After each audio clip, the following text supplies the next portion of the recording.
Nama wali kota Solo sekaligus putra Presiden Jokowi Gibran Rakabuming Raka hampir pasti menjadi cawapres Prabowo Subianto.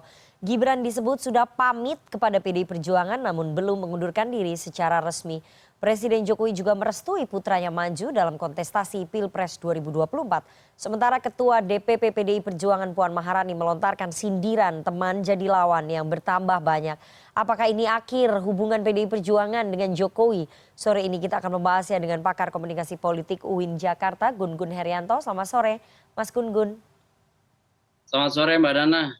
Mas Gun Gun, kita coba bedah satu persatu ya. Ini dalam waktu sekitar 3 hari banyak sekali pesan-pesan ataupun message politik yang keluar dari para politisi di Republik ini.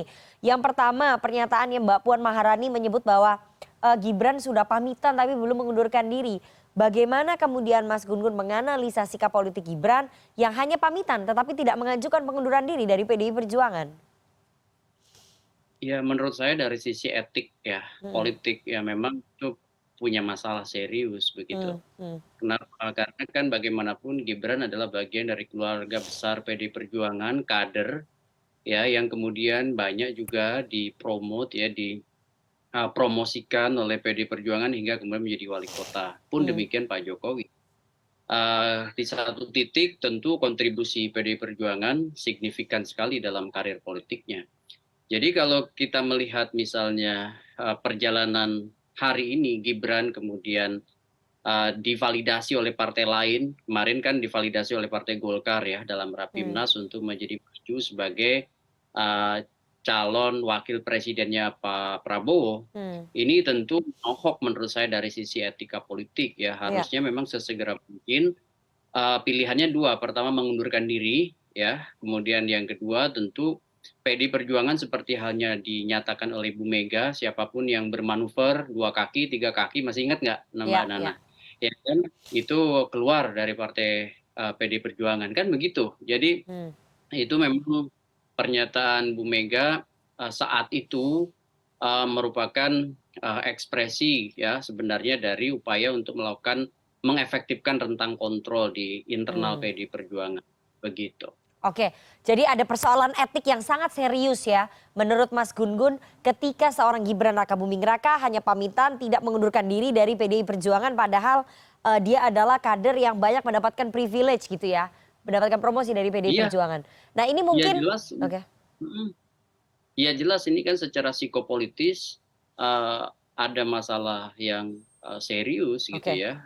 Kenapa? Karena kan ketika misalnya dia dideklarasikan bukan oleh PD Perjuangan, sementara dia kader dari PD Perjuangan, bahkan secara ekspresif kemarin di berbagai media, baik media massa maupun media sosial kan beresonansi Hmm, soal upaya pencawapresan Gibran oleh Partai Golkar. oke. Sementara Gibran sendiri adalah kader dari PD Perjuangan.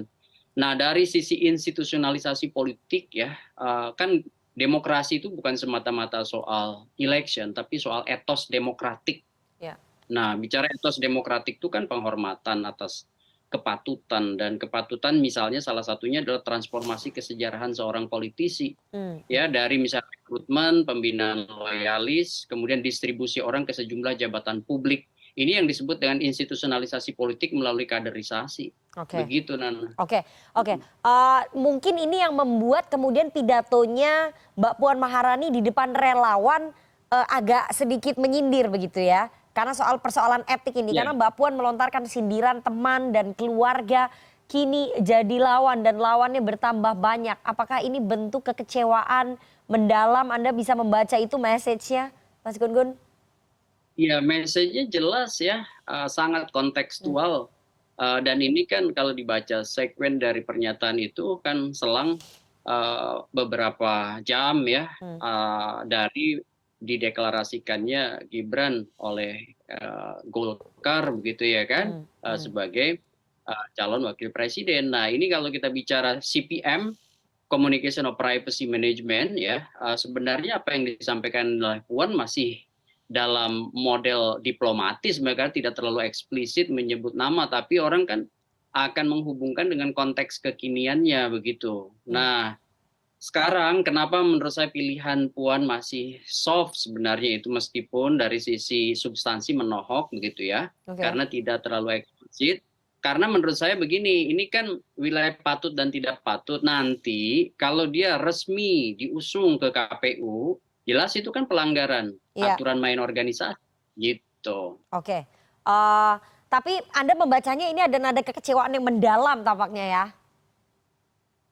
Saya membaca ya bukan hanya dari narasi yang diucapkan, tapi dari sisi gesture dan konteks, Iya. tentu ya ada suasana kebatinan yang sangat terganggu Oke, begitu. ada suasana kebatinan yang sangat terganggu, makanya pesan itu disampaikan, teman, keluarga sekarang jadi lawan. Tapi masalahnya kemudian dijawab nih oleh Presiden Jokowi dan Jokowi ketika ditanya wartawan apakah merestui Gibran Rakabuming Raka maju sebagai cawapres, Pak Jokowi mengatakan bahwa tugasnya sebagai orang tua merestui jika memang anaknya maju sebagai bakal cawapresnya Prabowo. Ini apa ini artinya Presiden Jokowi juga akan terlibat penuh dalam pemenangan putranya atau gimana Mas menurut Anda message-nya? Ya, yang sebenarnya bukan hanya dalam kapasitas sebagai orang tua kan, Hmm, tapi dalam kapasitas sebagai politisi yang di mana Pak Jokowi dan Gibran itu sama-sama di partai yang sama yaitu PD Perjuangan kan begitu ya iya, seharusnya iya, ketika memang ya ada upaya untuk kemudian melimitasi langkah Gibran, tentu Pak Jokowi kan punya peluang untuk itu, kan hmm, begitu ya? iya, Untuk misalnya tidak cawapreskan oleh partai lain, tapi kan ini berbeda konteksnya. Artinya memang saya membaca sedari awal ada prakondisi yang diciptakan dan Pak Jokowi turut mengorkestrasi apa namanya sampai kemudian Gibran menjadi bagian dari rising star di oke, 2024 begitu kira-kira ya melalui tentu cara-cara yang tidak secara langsung ya contoh misalnya endorsement yang sangat soft kepada Pak Prabowo begitu dengan membiarkan baliho-baliho bertebaran di mana-mana itu ya apa yang disebut dengan menang untuk Indonesia Raya begitu dan lain sebagainya narasi-narasi yang kecenderungan menyatukan sosok Pak Jokowi dan Pak Prabowo. Kemudian dibiarkannya misalnya Nana bisa lihat para relawan ya mengalami transformasi saya lihat ya dari pendukung Pak Jokowi menjadi sekarang pendukung Pak Prabowo dan itu sudah resmi mendeklarasikan diri. Kemudian juga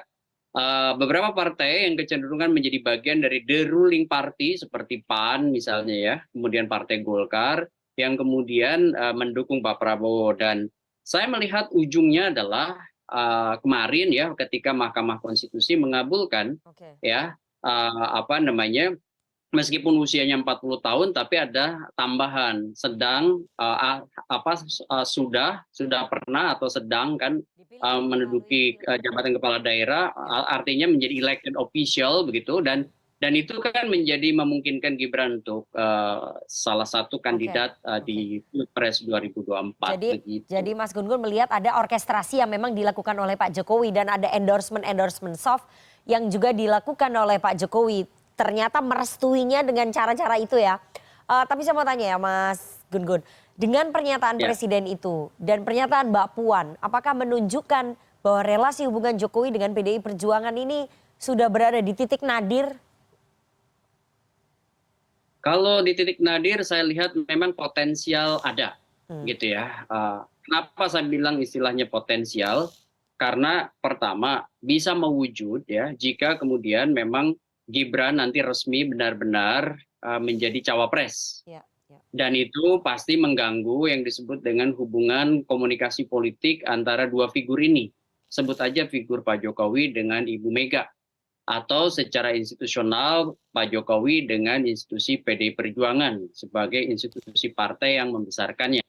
Kenapa? Ya jelas secara politik kan kandidatnya berbeda gitu. ya. Prabowo di satu sisi dan Ganjar yang didorong oleh PDI Perjuangan di sisi yang lain. Artinya akan jadi kompetitor di tiga poros yang akan bertarung di 2024. Oke. Itu akan berpotensi mewujudnya di situ. Hmm, Tetapi juga berpotensi untuk tidak mewujud jika ya kan ada strategi manajemen konflik yang dimainkan Pak Jokowi dengan mencoba merekonstruksi strategi begitu ya. Misalnya dia bisa aja kemudian mengintenskan kembali komunikasi politik dengan PD Perjuangan, dengan Bu Mega, tentu dengan ruang negosiasi yang kerap kali tidak Oke. kita bisa lacak secara detail, ya kan, yang jelas ini menyangkut benefit of office, keuntungan dalam kekuasaan di masa mendatang. Oke. Kira-kira begitu. Iya, Mm-mm. tapi kayaknya udah susah ya, kalaupun ada negosiasi nanti di belakang layar setelah Prabowo Gibran bersatu, kemudian Pak Jokowi berusaha untuk memperbaiki hubungan dengan